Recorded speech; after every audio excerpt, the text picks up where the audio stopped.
Hello everyone, welcome to the workshop for week 7, which overlaps with Easter. So I'm pre-recording this workshop and it's going up on YouTube. It's going to be emailed to students who signed up for the mailing list. Speaking of which, here's a copy of my notes if you'd like to follow along with this workshop as I'm talking, and there's a mailing list that you can sign up for, as well as if you'd like to give me any feedback to improve the workshops. So in terms of what we're running through today, I'm just going to start general as always, and then get into the formulas, which is we'll be focusing on the capacity of shallow foundations for the moment. And then next week, in week 8, we'll be touching on settlement of shallow foundations. And then we have a bunch of questions to run through. Just generally speaking, these 5 are to do with something which we will talk about in a bit, called Hansen's bearing capacity formula for shallow foundations. And this one also applies Hansen's formula, but for combined footings. Okay,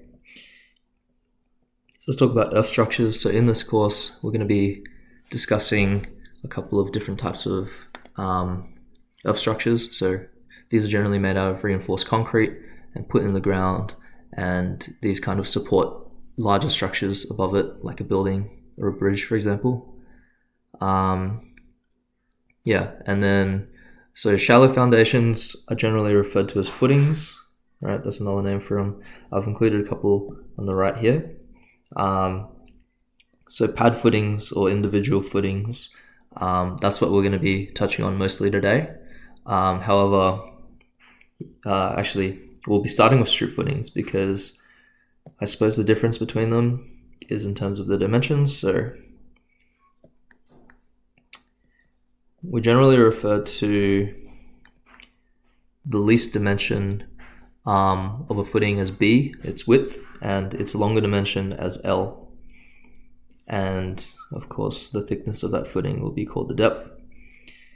And so for a wall footing or a strip footing, we're going to be discussing a width, which is how wide this is in that dimension, but its length is essentially,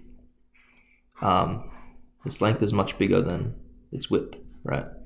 And so all of our calculations for strip footings will be per meter run into the page, as we talked about last week, in week 5. But you'll see this actually simplifies things a lot for the big formula called Hansen's formula, which we're going to be discussing later. So we're actually going to be starting with strip footings because they're actually easier to calculate. And then, as I mentioned above, question 6, we're going to be dealing with combined footings. So you'll see how that works as well. Okay. Just further into the course, we have piles or deep foundations. We'll be discussing this in week 9, I believe. Both the capacity and settlement for these types of structures, but they're just essentially for like very large buildings or where there's a really weak soil as the top layer. You have to drill really far into the earth in order to make sure that they're structurally sound, basically. And then in week 10, we'll be talking about retaining walls. More on that later, basically. Okay. So, firstly, I'd just like to show you so these are from the geotechnical notes, which you can find in the middle. There's basically a lot in this document, and there's a lot of detail, and you don't really know where to start. But I think the best place to start is it says page 14 on the page itself, but on the PDF it's page 18. Basically where we arrive at is this formula called general bearing capacity equation, or Hansen's equation, right? But there's a bunch of steps which they outline, which is basically the history of how they got here earlier in the booklet. So starting from page, 13 in the PDF. But what you need to know is that we talked about general shear failure in week 5, but there's a few different ways that shallow foundations can fail. So there's general shear failure, punching failure, which is the ground just gets compressed without like a particular slip failure, if that makes sense, and then local shear failure, which is a combination of compression and the slip shear failure. And here, this is, I suppose, like a very what's the word? Pure physics way of analyzing shallow foundations, right? And this looks very much like soil mechanics, and it looks a little bit like what we talked about last week, except this isn't where the course is going in terms of the week 7 content. They actually they use the formula which I showed you before, Hansen's bearing equation, in place of this whole like very like first principles physics kind of calculation, right? But how they got there to begin with is through something called Terazaghi bearing capacity, which looks like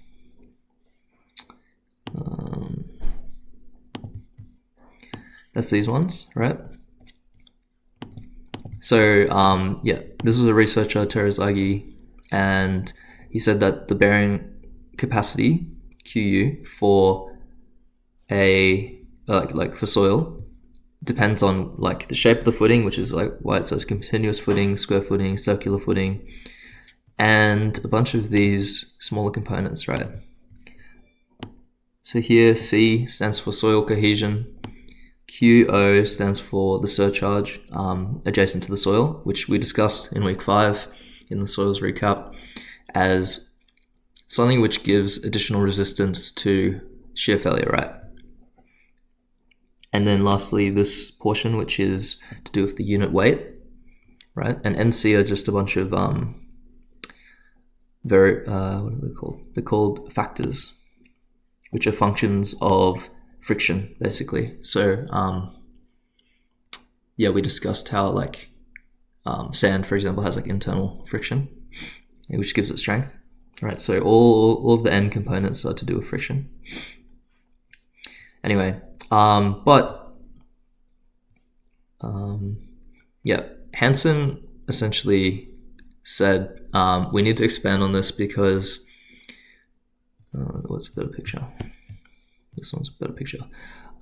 Because the Terazaghi equation doesn't really account for when you have like a footing on a slope, or if, which is this here, this is a footing on a slope, or if the load that you put on it is diagonal, so it's inclined, or if the ground next to the footing is sloped, right? So these are all things which Hansen basically accounts for. And now this is the standard that is used throughout like Europe and Australia for geotech design for shallow foundations. And it's this big ass formula here, right? Which looks horrible, but most of the time, a lot of these variables gets cancelled out. So in terms of the flow of all the questions that we're going to be doing, it's finding out which of these components you can just completely cancel out, right? Yeah. So yeah, I'm going to go back to my notes here. So basically, I've just reorganized the information in the notes you saw in the other document because I feel like it can be better arranged. So we have a special case, which I've outlined here first, which this formula looks a lot nicer. This is for undrained saturated clays, where most of the terms can be cancelled out. So if you have undrained saturated clay, which we'll see in one of the questions later, yeah, actually I shouldn't write rare here. It's not super rare. Yeah, if the question says to use Terazaghi equation, which it won't basically, then use these equations, right? And yeah, I'll tell you how to read all these tables once we get to once we get to like the main equation, basically, right? But just note that B stands for the least dimension, right? So if we have a rectangular footing like this, it goes down this much.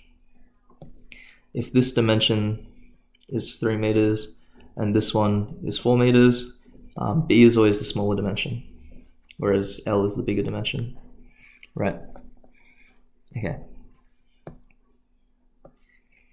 All right, here we're going to talk about Hansen's general equation, right? So here I've broken it down into 3 kind of components, and C here stands for your cohesion. So this is relevant for when you have like a clay or something that's basically not a sand and isn't cohesionless, because this term will be non-zero. And then next we have Q, which is your surcharge. So you're going to have surcharge once your soil is in the ground, essentially, right? Oh, sorry, once your footing is in the ground. So there's your footing. Here, right? The definition of depth in this equation is actually from the surface of the ground to the bottom of the footing, right? When I said depth before, I was talking about the depth of the concrete, but that's actually, sorry, that was a bit misleading. That was actually more for like the reinforced concrete design, which might have been, which is in advanced concrete, if you decide to do that. Okay, so when we're talking about depth, we're talking about that depth, so depth into the ground, right? And once you have depth into the ground, you're gonna have all this soil surcharge, essentially, right? Which you have to account for. Yeah. Okay. And then next we have unit weight. Oops. So unit weight. All right. And this is effective width. So it has a little dash next to it. That's effective width. And that dash accounts for something called eccentricity, which we'll see in the second question. So basically, in the first question, we just have a concentrically loaded footing, right? Which just means that the point load from the structure above it is just applied down the middle because the column is in the middle of that footing, right? But sometimes you're gonna have eccentrically loaded footings, because the column might be offset, right? So E, the eccentricity, is just another way of saying offset, right? And EB specifically is the offset in the B dimension. So say this is we're looking at a wall footing or a strip footing, and we're looking at the B dimension. EB is offset, right? And essentially, B dash is going to be your width minus 2 EB. That's it. So yeah, we just follow that formula, and we're going to use B dash whenever it says to use B dash. Yeah, next I want to talk about, I'm running out of colors here. Next I want to talk about N factors. So again, these are factors which are accounting for soil friction, right? Internal friction. So those can be found here, right? There are formulas for them, but 9 times out of 10, you're going to be using the table, okay? Because in the question, you'll be given a nice round number, and then you can directly read off, like, so if the soil friction is 20, we just read off these numbers, okay? The time when you don't use these, when you do use these formulas, is if you're given that the friction is like a weird number. You'll see in one of the questions, because of another special case, we're going to get a number which isn't on the table, right? So that's when we have to use these formulas. Okay, next let's talk about S. So S stands for shape, right? And for all of these factors, S, D, I, G, and B, we're going to need to use this table, right? So here we're looking at the shape factors, S, and essentially, right, here, for all of these, if we have a strip footing,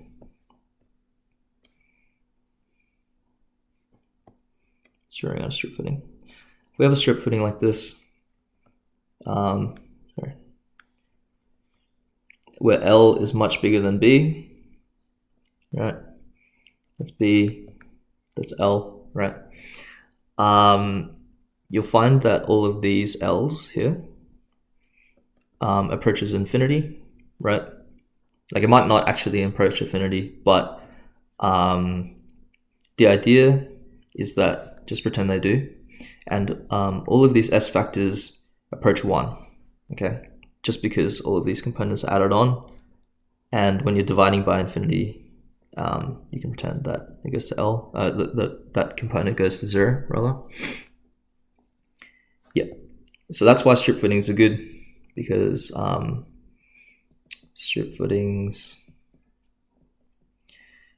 if L is much bigger than B, all these S factors will be 1. So it makes the calcs easier.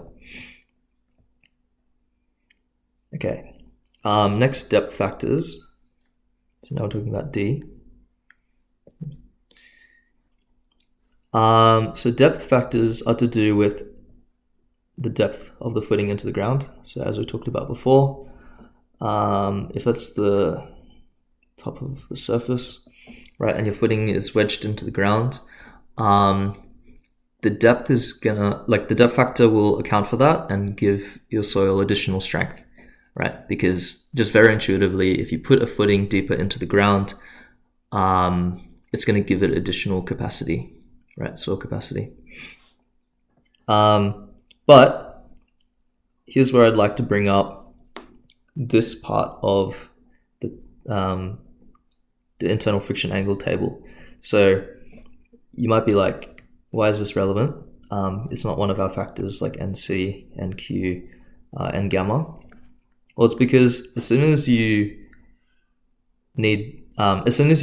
footing is not above the ground, right? So if we have a footing above the ground, we don't need this, right? As soon as it's in the ground, we need this because it means that our surcharge will be not 0, right? So this component here will be not 0. And also our depth factor will be not 1, okay? So let me just write both of those. Which means we need that basically. And specifically we need it right here in the DQ component, okay? Regardless of if we have cohesion or not in our soil. And we use one or the other formula here. So this is the first formula and this is the second formula, depending on the depth to breadth ratio, okay? Effective width, rather. That makes more sense when we see it in calc. But also you want to note that d gamma is always 1. So this term here is always 1. So that one's super easy to calc. These other factors, I, G, and B, stand for so here's our footing. If we have a footing that's diagonally loaded, it has an inclined load. So that's what an I factor is, right? For G, if the ground next to our footing is sloped, right? We need a ground factor to account for that. And then, because it makes it a bit weaker basically. And then lastly, if our footing is angled here, I forgot what they use. They use eta. Yeah, if our footing's on an incline, we need to account for the base factor. There's not actually a question covered in this workshop, which has an example of this. So I haven't really done a question with it before, but we're going to do a question with I, and we're going to do a question with G later. Okay, so that was a very in-depth, explanation of everything, but hopefully that made sense. And if that didn't make sense, it's fine, because this is like a lot of information, and it makes more sense when you see it in terms of questions. So in terms of the questions, it's really annoying because they don't really start this workshop with the base case or like the easiest possible example, right? Every example is about as hard as another. It's just they have a little trick for each one on top of what you're supposed to do. I just wanted to show something, right? So in the geotech handouts, these examples here are almost like the base case, like the really easy ones. B1, I think it's B2. Yeah, but these are the ones which are going to be covered in the lectures. So as you're following the lectures, you can work through these. Yeah, so if you want like the base case for things, just follow these. Okay. So here, and I'm going to go through this question probably the slowest, just because everything's very new. We just want to note down a few things about the question. Just pulling my notes here. Okay, so here's the soil properties. We have to do a drained and undrained analysis. And we're working with clay, okay? So for clay, for our drained analysis, we can use regular Hansen equation, okay? But for our undrained analysis,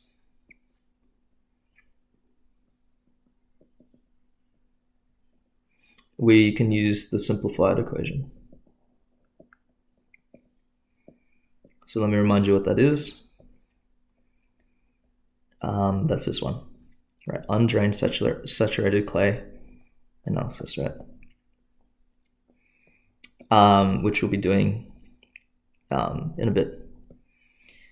Okay, and another thing that's weird about this question, which we're not going to find in the other questions, is that there's kind of different loading cases on both sides, right? And in geotech design, as well as like structural design, and I guess just like a general engineering thing, you want to take the worst case scenario and design for that, right?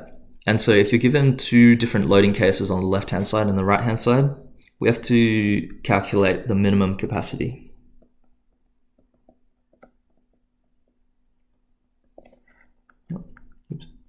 Q capacity, it's called QU, is the minimum of the left-hand side and right-hand side, right? Yeah, so that's what we're going to do. Okay, so here I've just drawn it out again.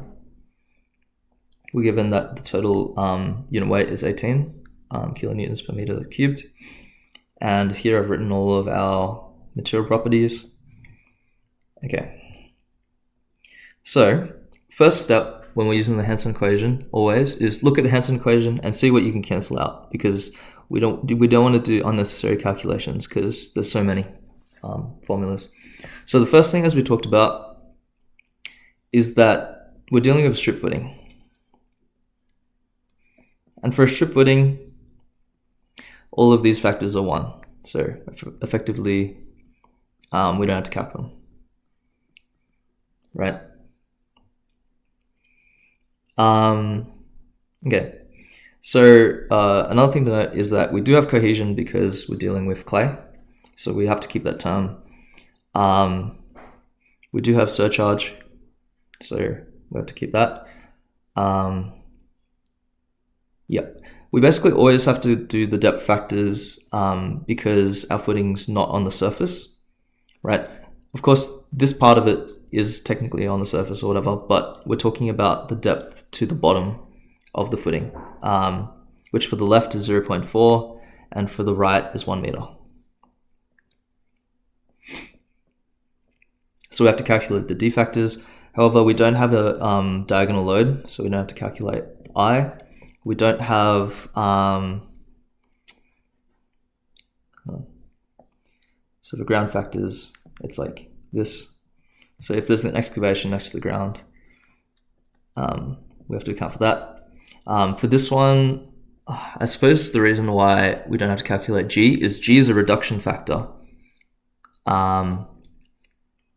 And the additional surcharge of the slope on the right is actually going to give it additional strength. So yeah, instead of reducing it, it actually increases, but we don't keep that in mind. And our footing isn't inclined, right? So we don't have to do the base factor. All right, cool. So that leaves us with this. So what I'm going to do is I'm going to rewrite this whole equation. So for drained analysis, remember we do a dash.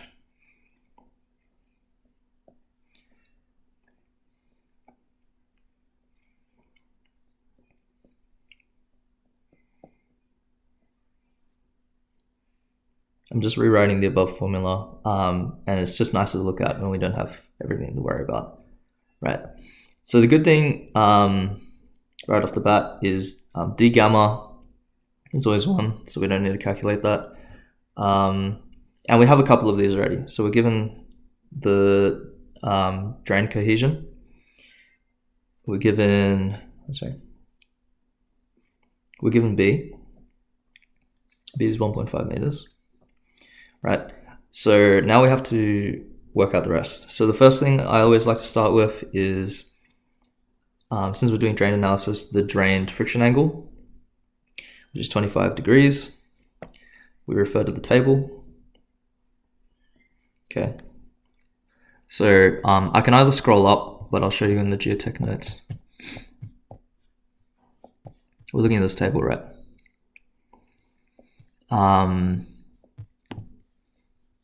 Get a rectangle. At 25, we're looking at these components, okay? And we also need the 2tan theta thing, 2tan phi thing, because we're going to be calculating the depth factor because we have to account for surcharge.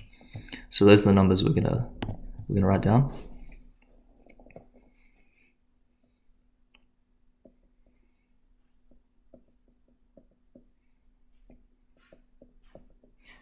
I'm just going to do this in blue because it'll make it easier later to see where this plugs in. Right?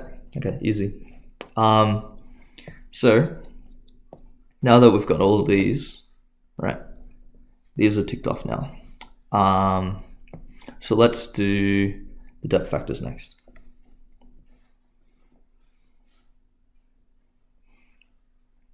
Right, which is also from the table.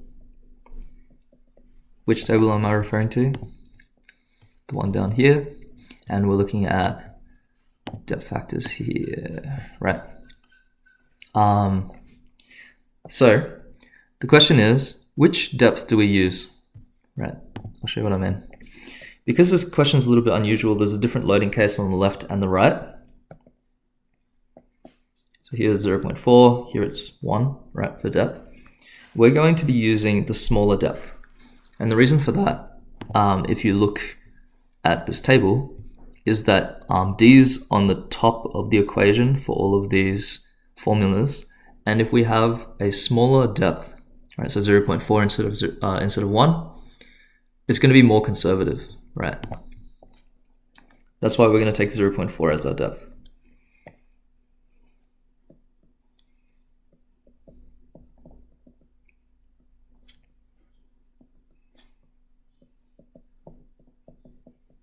Right, so in all our calcs in this table, we're going to take 0.4 for depth. So from the table, we have this, right?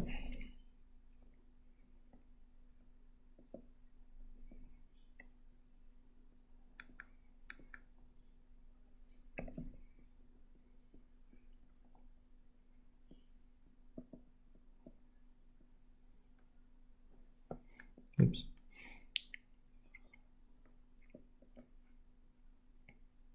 And D gamma is 1. That one's easy. One more thing about the table, right? We have these, which is two different versions of the formula based on if your depth or your breadth is larger, right? So we're using depth is 0.4 and breadth is 1.5, I think it was. And so the breadth is going to be bigger than the depth. So we're using the above formulas. Well, what am I doing? We're using the one on the top, basically, when depth is less than or equal to b, right?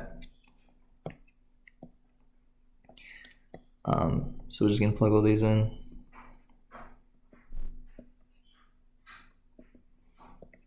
The numbers we're going to get are these.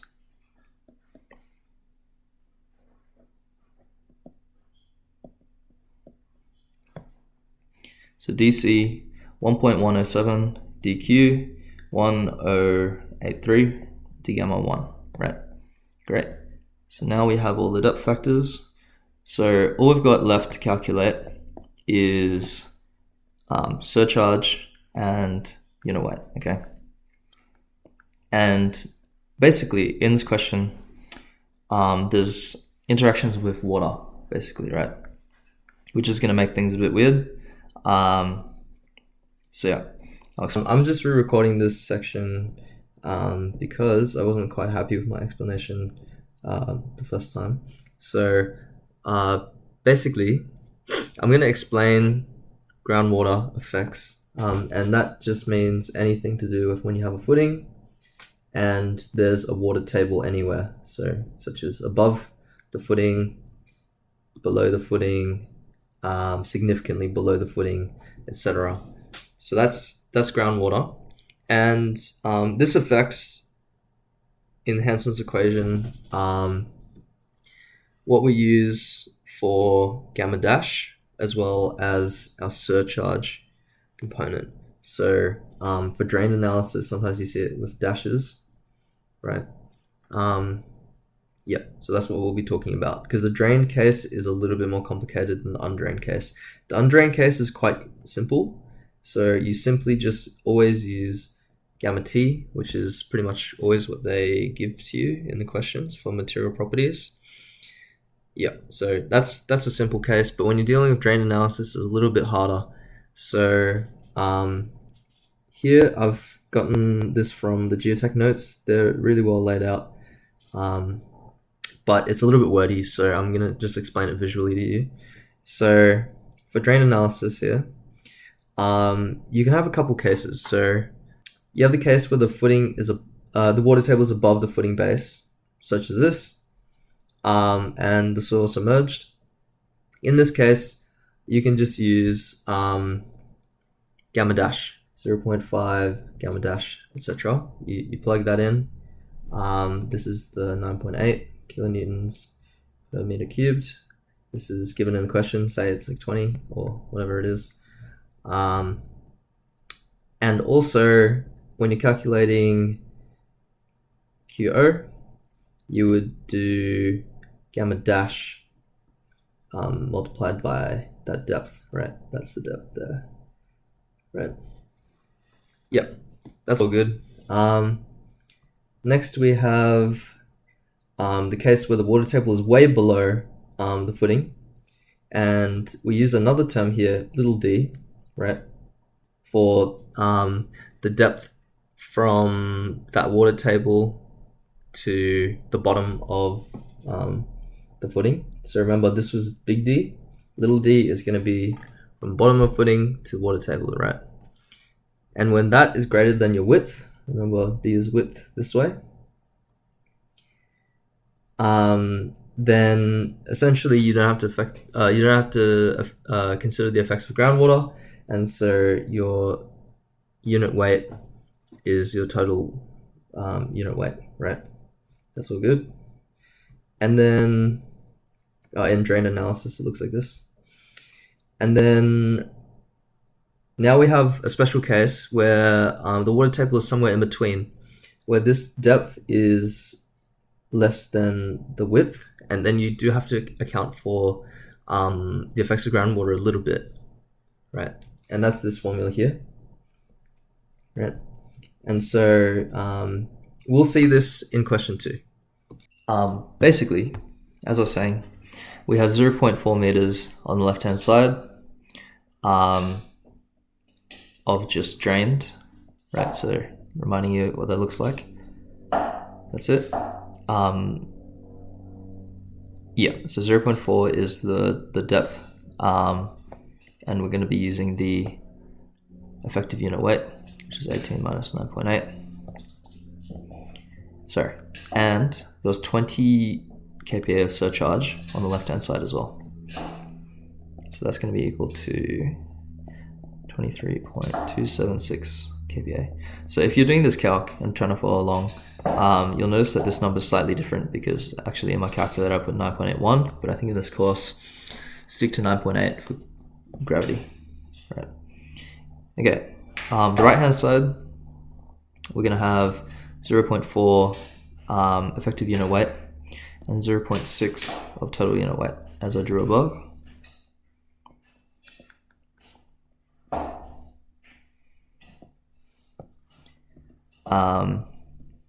Yeah, and that's going to equal this. So this might look a little bit different because I used 9.81 here in my calc. Yeah.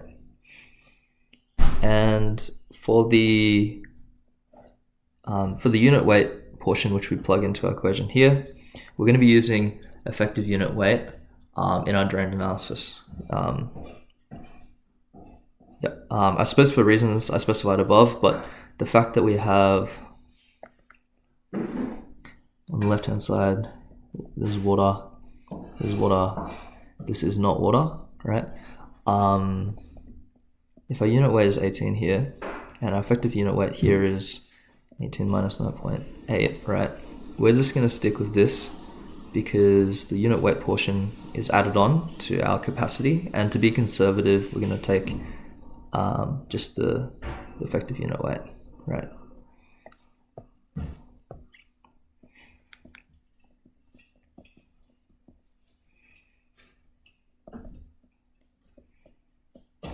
Great. Yeah, and now to explain where all these numbers come from, this is given in the question. This is given in the question. The width was just 1.5. The NC factors we calculated, and those were from the internal friction angle. This is 20.7. This was 10.7. This was 6.8, right? We just calculated above here. The surcharge was, sorry, we're taking the minimum from both sides. Okay, to be conservative, we take the smaller one because surcharge gives our footing additional capacity, right? So we can take the smaller one.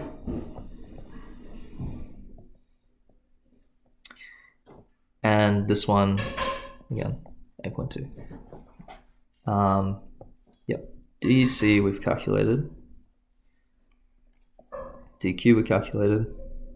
And D gamma is always 1. Great. So that gives us this. And that's the answer for drained analysis. So for undrained analysis, we got to use the simplified formula, which is the undrained saturated clay, because we're working with clay here. So let's see what we can cancel out. We can cancel out the shape factor because we're dealing with a strip footing. So that ends up being 1. Oh, sorry. It ends up being 0 for this formula. I'll show you why. For this one in particular, oops, you'll see that these cancel out and become 1, but for this formula, it cancels out, becomes 0 instead. We have to calculate the depth because our footing is basically beneath the ground, right? So we need to calculate that. We don't have any inclined load. We don't have any slope effects, and we do have surcharge.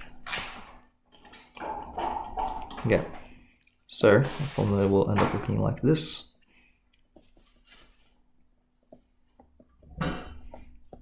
So CU is given in the question. That's all good. Let's calculate DCU. So that is, looks like this.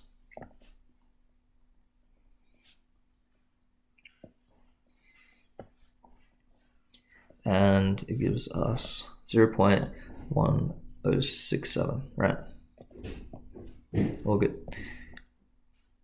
So for QO, we're going to do a similar thing. We're going to take the left, the minimum of the left and the right side. So in our undrained analysis, we're just going to take gamma T for everything, right? So on the left, surcharge plus 0.4 depth of gamma T, which is 18.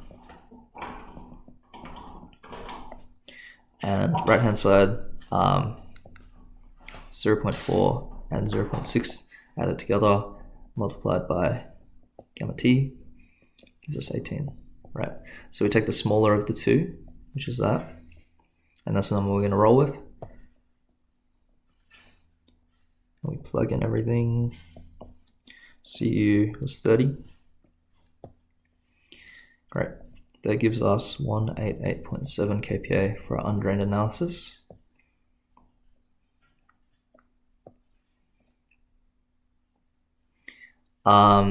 So we're going to take QU, which is the capacity for this is drained and undrained, and we're going to take the minimum of the two, right?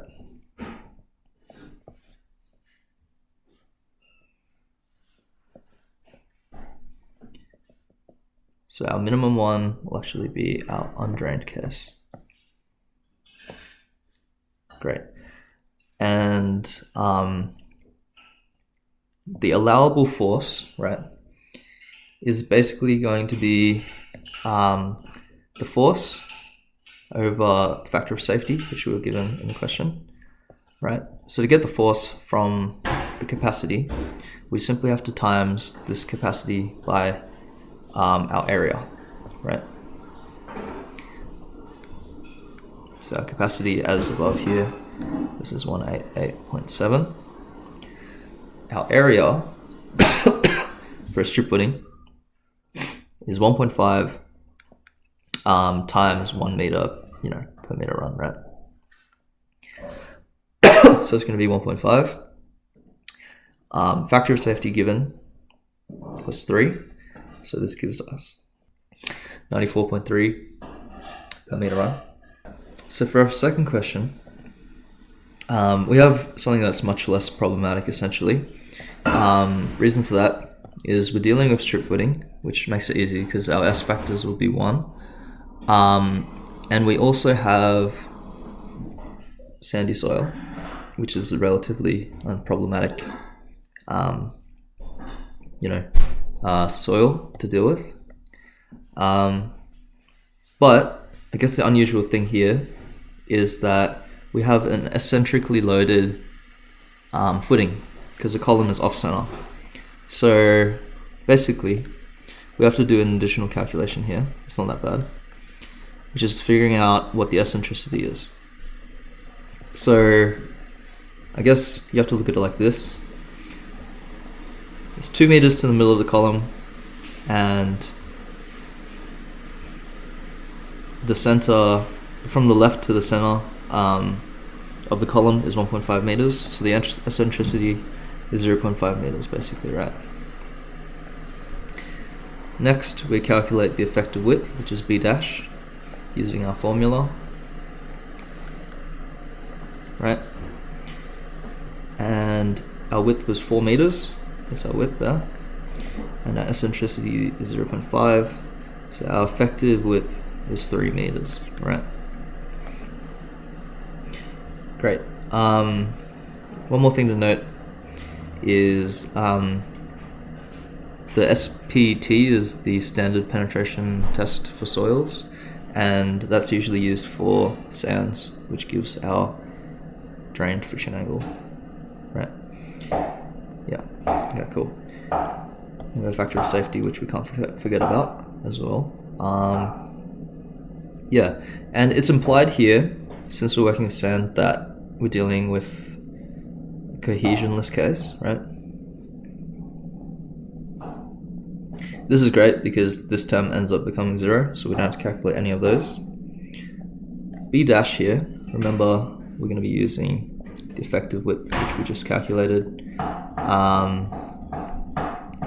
And yeah, so let's start cancelling things out, right? So shape, as I talked about, is going to be cancelled out because we're dealing with strip footing. Since we're 1.5 meters into the ground, we have to keep our depth factors, which are our green ones there. There's no diagonal loading, which is good.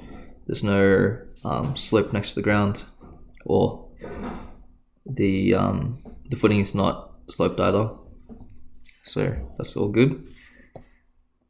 Great. So that just leaves us with this.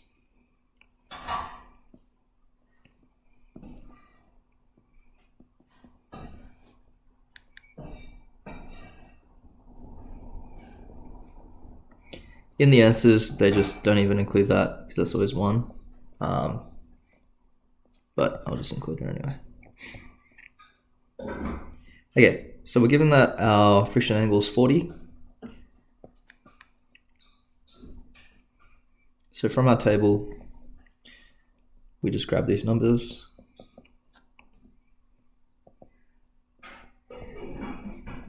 Nice. And since we need to calculate this term here, we should also grab 2 tan phi 1 minus sine phi squared, right?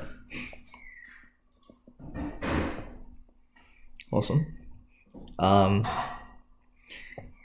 Yeah, so remember when we're comparing D and B, we want to compare the D to B dash, which is our effective width, right? So we're going to be using the formulas for the less than or equal to case. So depth factor, we just need to find this one because this one's always 1, right?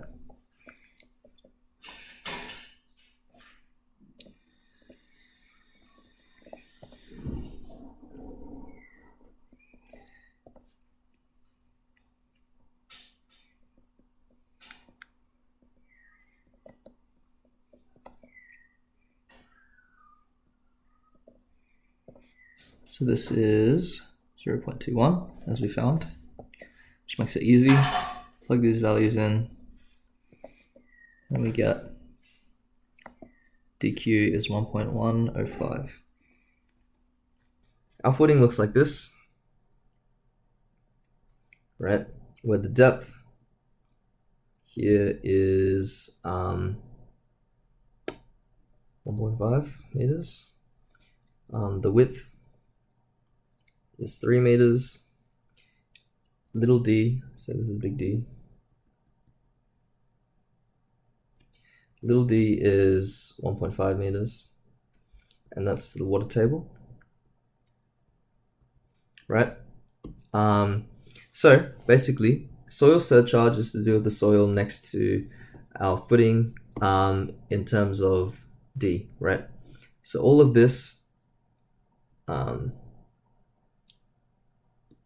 this, we can just use gamma dash because it's not being affected by water. It's not submerged, basically. So we can just do D gamma 1.5 meters times 20 kilonewtons per meter cubed is 30, right? However, for unit weight, we need to interpolate it because since D is less than or equal to our width, right? So 1.5. We need to use this formula, basically. It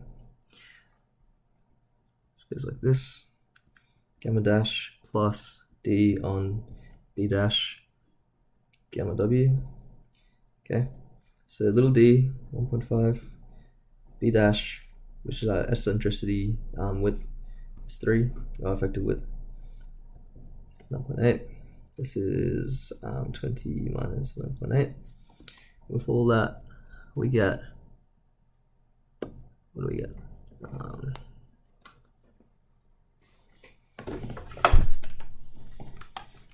20 minus 9.8 plus 1.5, 3, you get 15.1 kilonewtons per meter cubed. Great. And then we use our effective width here, not our total width.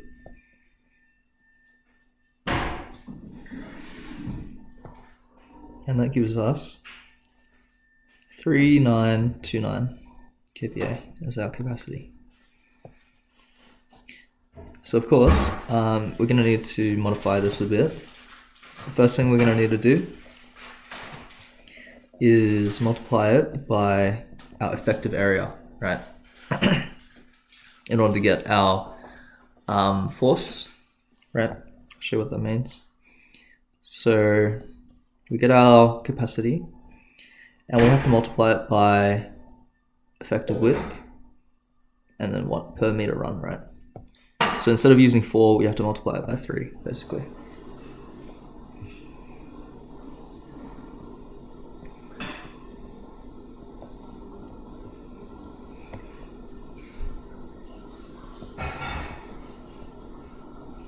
A factor of safety was 2.5, as given in the question, which gives us this answer. Moving on to our next case. So this one's a little bit different, where we have loose dry sand. Okay, so I haven't talked about loose dry sand yet. So before, remember we said, what was it called? Just like a sandy soil. Loose dry sand is a bit different, particularly the loose part, which has an additional component we have to worry about. And we have a circular footing, which, even though it looks a bit weird, it's actually very easy to deal with. So basically, we're on the surface, right? So we actually don't have to include any depth factors because our depth is 0. Okay, that's the first thing to note.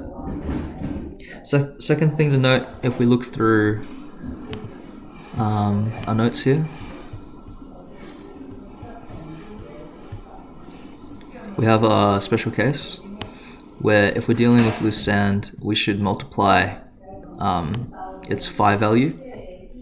This one in particular is important because cohesion is usually 0 for sand. It's recommended that we do this. So yeah, again, cohesion implied to be 0. Our friction is 30 degrees, but our design friction has that formula which I highlighted, where you plug in 30 degrees here, right, which gives 21 degrees. Okay, let's look at our Hansen equation. So we have no cohesion, which is good. We have no surcharge, and the reason we have no surcharge is our depth is 0, right? So we're on the surface, which is good because that whole thing cancels out. We don't have to deal with these 3, and we're given, you know what, and effective width, or well, our effective width, it's going to be concentrically loaded, so that's all good. Okay, so we just have to calculate n gamma, s gamma, and d gamma, which is always 1, right? Also, it doesn't matter because yeah, well, there'll always be 1, basically. Yeah. Okay, so let's calculate our n factors first. So normally, if we look at our table, this one, we have a nice round phi value, but here we have to do 21, which, as you can see, is going to be somewhere in between these values, right? So we have to use these formulas here, right, in the middle of the page. Okay. Let's write this out.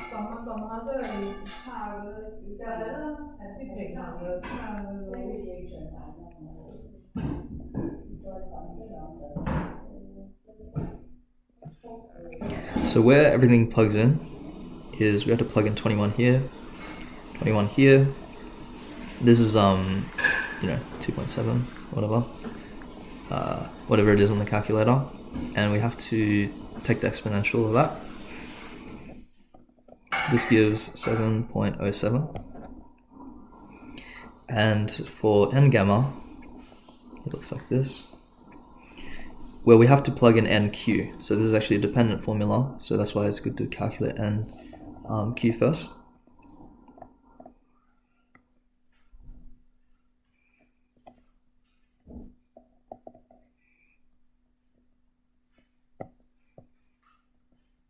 This gives 3.5. Great. Okay. That's our n factors.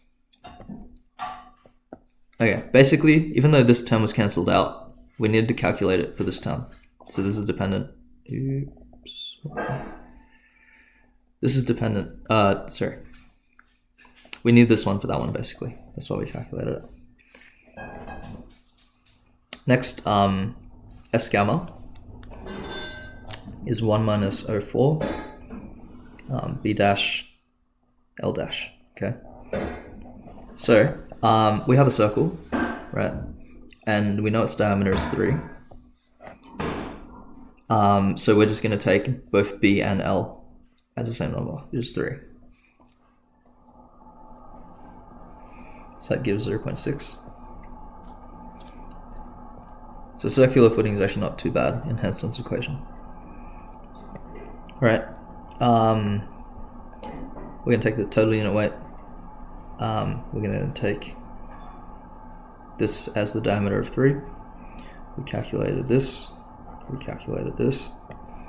It gives our capacities 53.28 kPa. Great. Okay, so in our second case, our footing is 1 meter below the ground, right? So this is going to change a couple of things. It's not going to change the cohesion, but we do have to now take into account the surcharge. This one here, right? But luckily, we've already calculated this.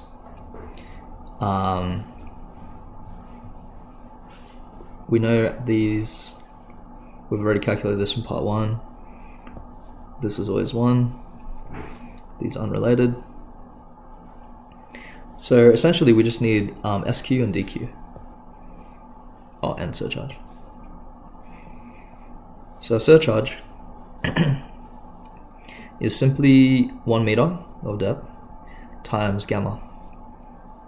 So this is because the soil over here is going to help give us additional capacity, right? It's gonna help from that shear slip failure. So that's 16 kilonewtons per meter squared, right? SQ has that formula. We're just going to plug in everything as expected.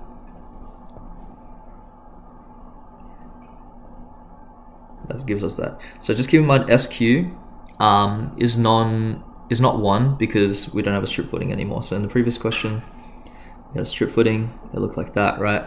And S is 1 for that. All the factors for S. But since we're dealing with a circular footing now, we have a shape factor to deal with. All right. Sorry, just corrected an error here. So before I said D is equal to B, that's because B is equal to L, right, for our circular footing. But of course, depth is 1, and these are 3 and 3, right? So actually talking about depth is less than B. So we get 1.015. Oh, sorry, 1.105. QU, the capacity, is equal to all this, which we've calculated. Let's just plug it all in.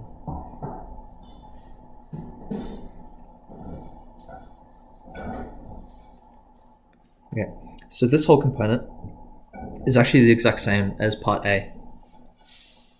So instead of needing to type all those numbers, we literally just can plug in our answer from part A.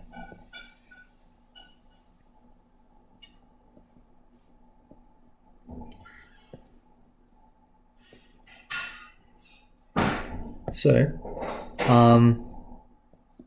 this is basically 4 times greater than part A. Remember, part A's answer was 53.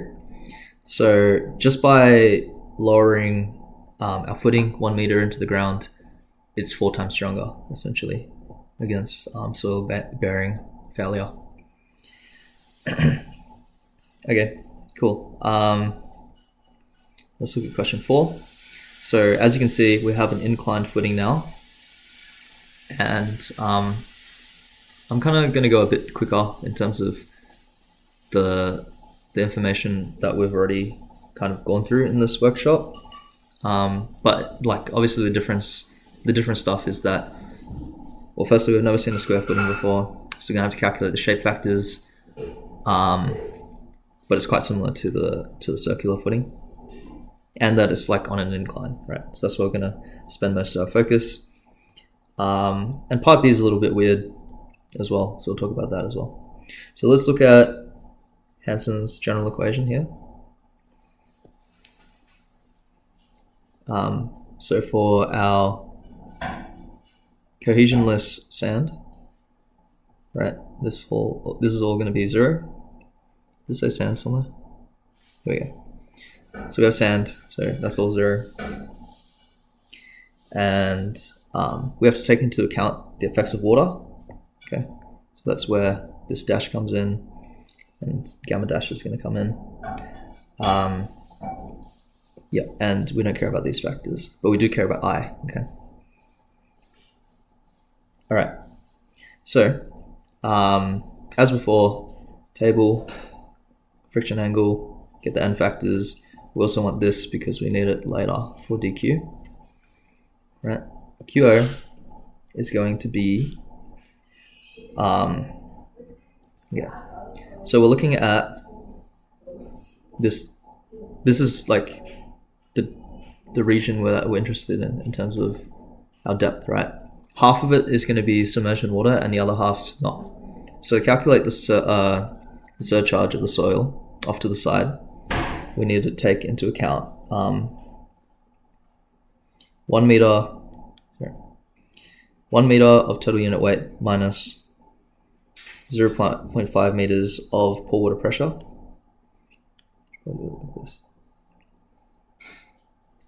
Right.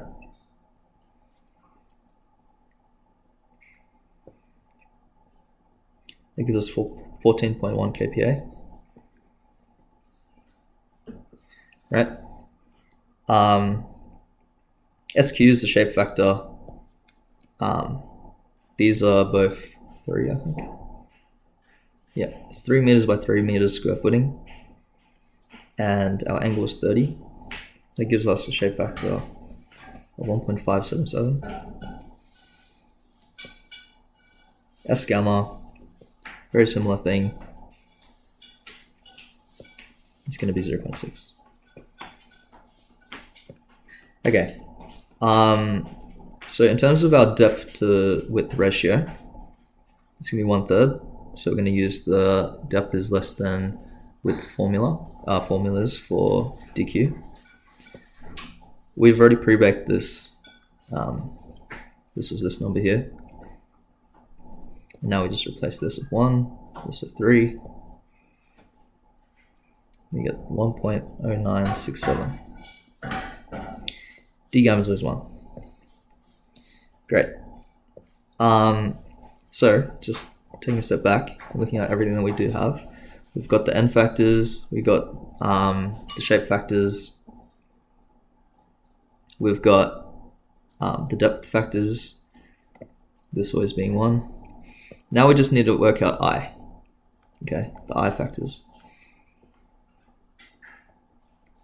Oh, and we've got surcharge, and we've got unit weight, which we're going to take as effective weight to be conservative. and we've got the width, right? So yeah, again, I factors.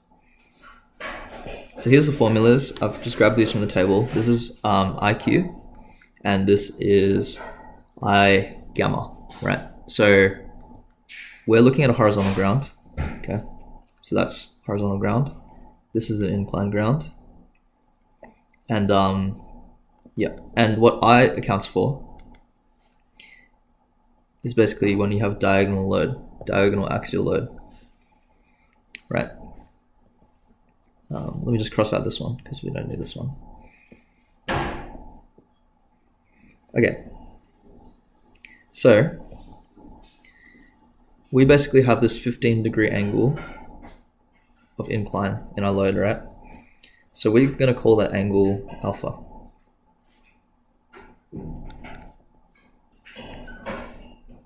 H is our horizontal component of our force, and V is going to be our vertical component for our force. So this is from angular geometry. So we're told that there's no cohesion in our soil, and therefore we're going to have no adhesion to the base, which is no stickiness to the base, right? I think we talk about adhesion a bit more in deep foundations or piles, but I think this is the only mention of adhesion in this portion of the course, right? But yeah, CA is going to be our adhesion factor, which will be 0. Okay, so let me just rewrite these formulas. It's just from here, basically, right? For H, I'm going to write P sine 15. And for V, it's going to be P cos 15. Because this is 0, because our adhesion is 0, this whole component cancels out, right? Which is going to make this calculation possible, even though we don't know what P is, because P simply cancels out, right? So this gives us 0.487, right? So I gamma, very similar. Actually, in fact, I'm literally going to paste this in. The only difference is that there's going to be a 0.7 here instead, which gives us a different number. So now we have our IQ and I gamma factors, which are reduction factors, right? Okay, here's an important note, and let me write it down. Let me note it down where it is in the notes here. It's this little side note. Do not use shape factors in combination with load inclination factors, right? Let me just look through my notes. Yeah, so basically all that's saying is use shape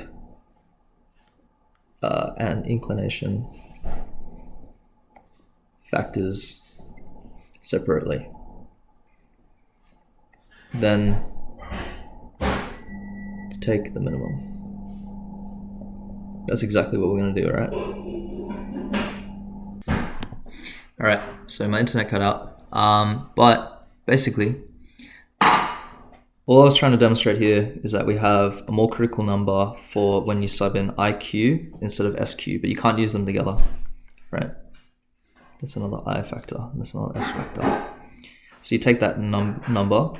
So basically QU, we've never really seen this term before. It's because normally the loads are vertical for soil capacity, right? And we want to turn that into an equivalent point load, right? But because we have an inclined loading condition, yeah, we're just gonna have to do a bit of funky maths, right? So QU multiplied by A is 213 multiplied by 3 times 3, which is a square area for our square footing. That gives this, right? Our allowable vertical load is going to be QU over factor of safety, right, which is 4. Right. And then our allowable point load is going to be that number, but we're going to have to readjust it, I guess, like to be diagonal, right? So it kind of looks like that. So now that's the axial load, which we're allowed along the column. All right, so part B, friction angle. This is a bit weird.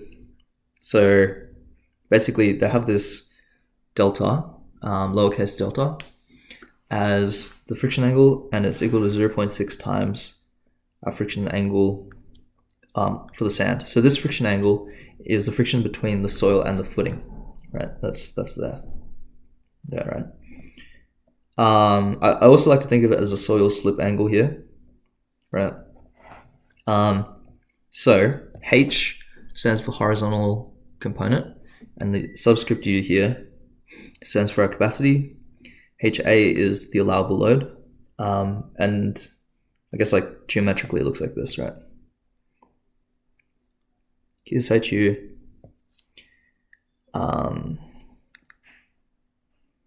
and the horizontal component of PA, that's HA, okay?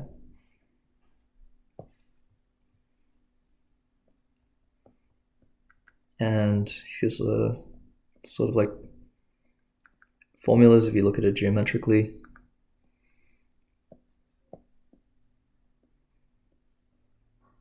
Plug in everything. Right. So that's 155.6 kilonewtons, and the allowable horizontal component is 128 kilonewtons, and our capacity is greater than our allowable load, so that's all good. Right, cool. All right, so next we're moving on to where there might be ground factors involved. So part A here doesn't have the ground factors because it's before this proposed excavation gets removed. Part B is after the excavation gets removed, and so all this is gone, right? We have a sand, I think. Should say somewhere. It just says soil.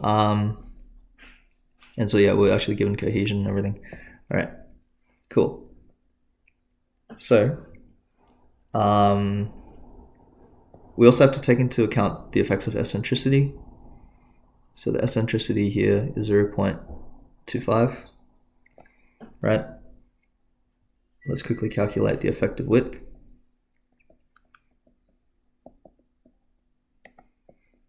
The width is 2.5, the eccentricity is 0.25. That gives our effective width to be 2 meters, right?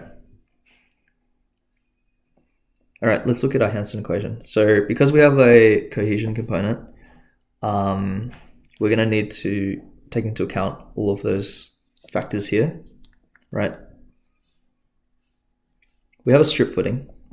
Yeah, I should probably write that. We have a strip footing. So all of these are 1, which is good.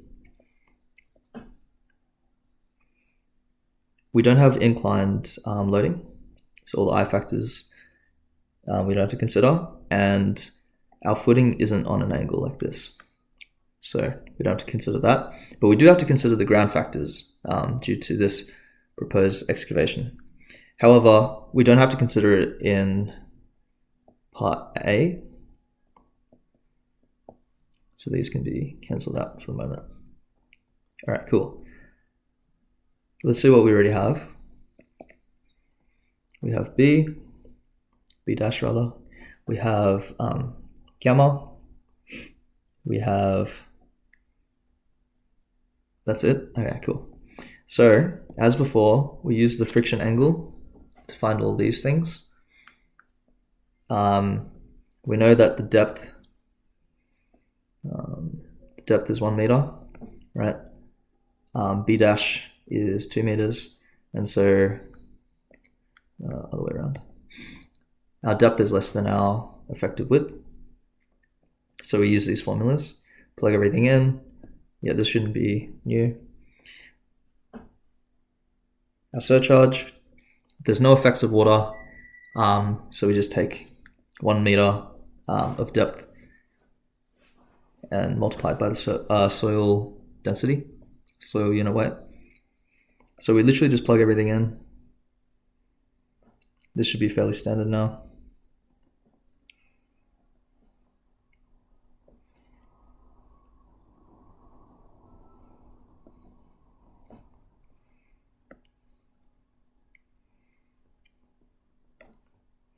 And d gamma is always 1.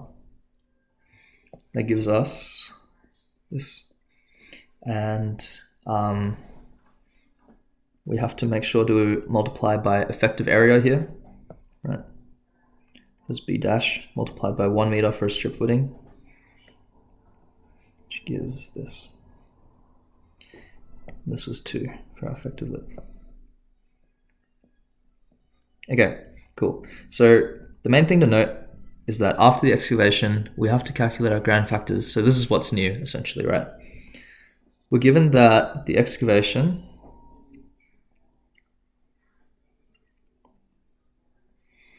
is going to be at an angle of 25 degrees, right? Using Z angles, that's going to be psi. And yep, we're going to need to use that in our calcs, essentially, right? So the formulas go like this. 1 minus psi over 147. I'm not going to read it out. It just looks like this, basically. And what you can notice is that GQ and G gamma are literally the same formula. And this one's not too hard compared to the I factors to calculate. You literally just plug in everything. Gives us reduction factors.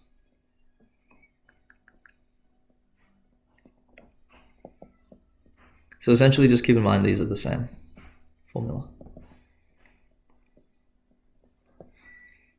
Okay, great. So we plug in 0.83, 0.265, 0.265, and so everything's just reduced a little bit due to the excavation. We got 472 kPa. This is 2. And so, yeah, our answer is 946 kilonewtons in terms of ultimate force. There wasn't a factor of safety component in this question. Sorry, this is per meter run as well, because this is strip footing. Great. Okay. All right, here's where everything's a bit different. So now we're dealing with combined footings, right? And this question in particular, it took me a bit to solve because actually they don't include it in the solutions. So if you don't want to deal with this right now during this week, that's fine. But just keep in mind this was in the exam previously. What a more typical question might look like for a combined footing is something like this maybe. Right, so you're given 2 point loads through these columns and you're actually already given what B is. So B might be 3 meters or something.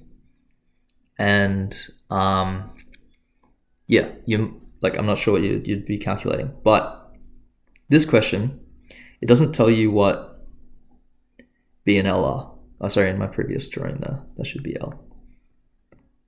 Right. You're not given what B and L are, okay?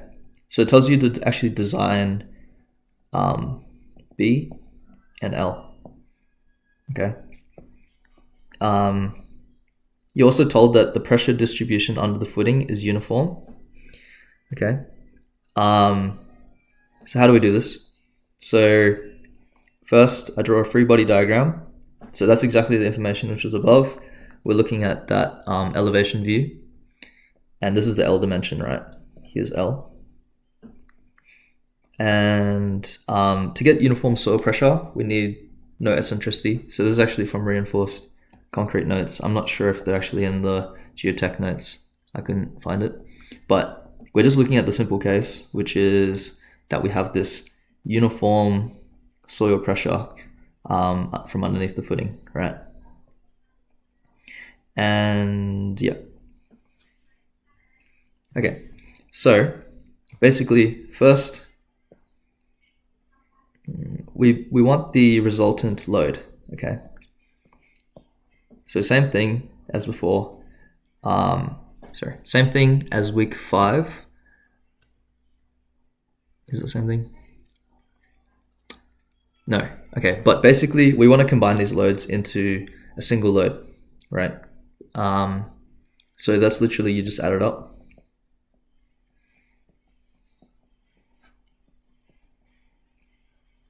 Like that. And the important thing is that this load has to be in the middle of our footing in order for this distribution to be uniform. So if it was off to the side, it might look like this, or flipped around like a trapezoid that way, or a triangle that way. Okay. Now we have to design what L is based on the fact that this is in the middle, this resultant point load. So this resultant point load, right, is halfway along our footing, right? Now, what I was trying to say before is similar to week 5, we have to take the sum of the bending moments, right? Pretending this is almost like a beam. And due to no eccentricity happening, right? So no moments about 0.0 in the middle. We just simply take the bending moments about 0.0 here. So looking at this point load on the left, that's 500, and we need this lever arm here, right? So that's going to be L over 2, which is this here, subtracted by 0.2. That's our lever arm. And then 750, right? The lever arm is going to be this part, which is going to be 3.2, this length here, subtracted by L on 2.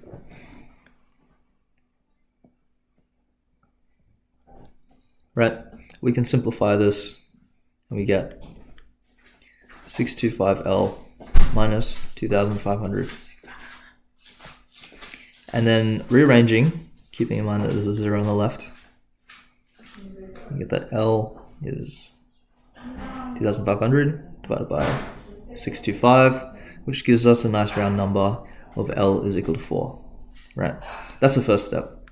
So we use just our understanding of statics to find the length, right? The next question is, how do we find B? Okay, so this one, we're going to have to use Hansen's bearing equation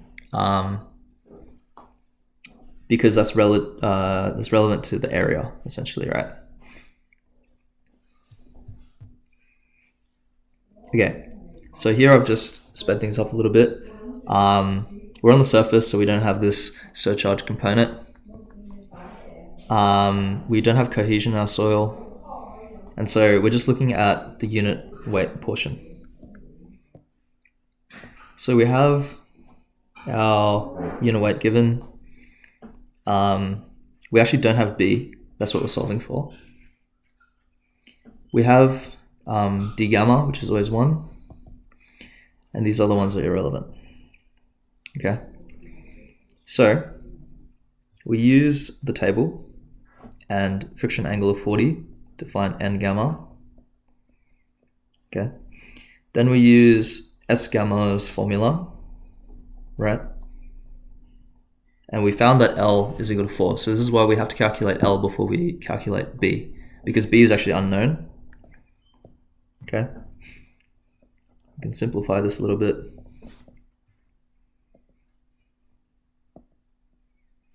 So it's not a perfect number because we still have a B component in it, but that's what we're going to sub into QU, right?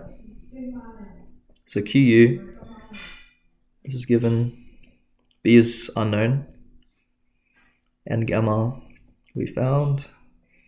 This was equal to 1 minus 0.1b, and this is always 1.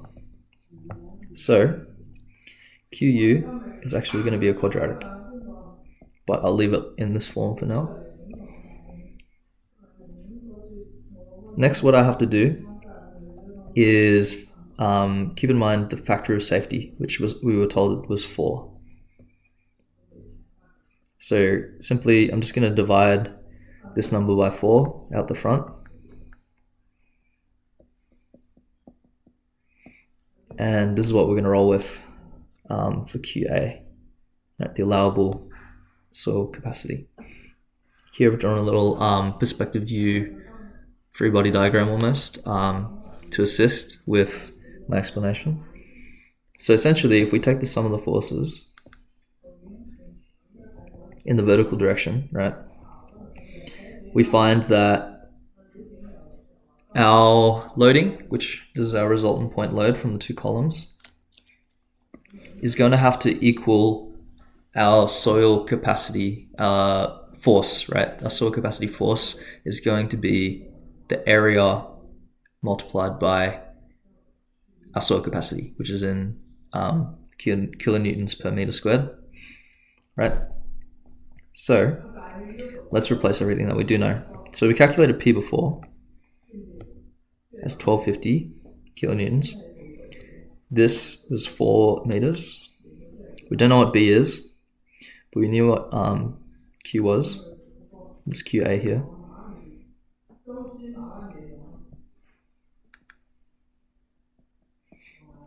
Multiplying this by 4 again is just gonna actually get us back to 795. But now we have this extra B that we have to multiply everything by. And so this is actually a cubic now, right?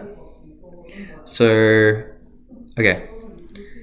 In your final exam, if you're given this question, there's a few things you can do, right?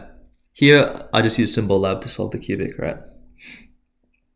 So I'll run through that first.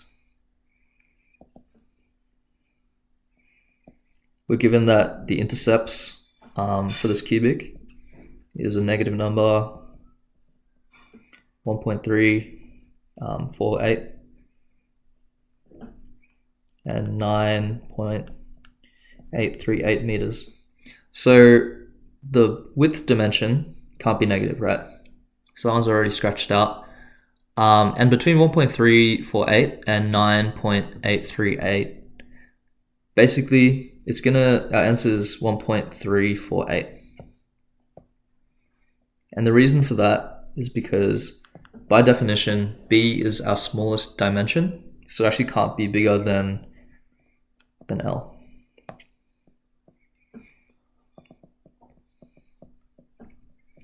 Okay, so here's a little trick, right? So of course you won't have Symbol Lab if you see this in your final exam and it's an in-person exam.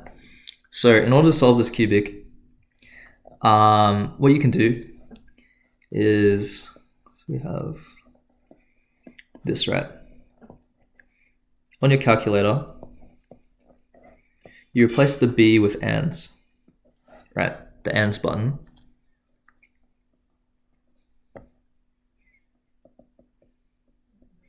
And then you can write 1 onto your calculator, for example. Maybe you can start with 0.1, right? And then you click equals. And then this becomes your stored ands on your calculator. Then you can press the up button on your calculator until you see this, the left-hand side formula. And you're going to output some number, but I guarantee you it's not going to be 1250, right? You're going to just iterate and change this by a small amount, right? You can jump up further if you like, until this becomes pretty close to 1250, right? and then yeah, and then basically you just want to keep adjusting it until you find the right number, which should be 1.35, until it's very close to 1250. And that number there is going to be your B value. And that's going to be how you solve it, right? Yeah. See, I'm not sure if this is going to be in your final exam, but if that is the case, this is how you solve it, essentially. All right. That's the end of the lesson.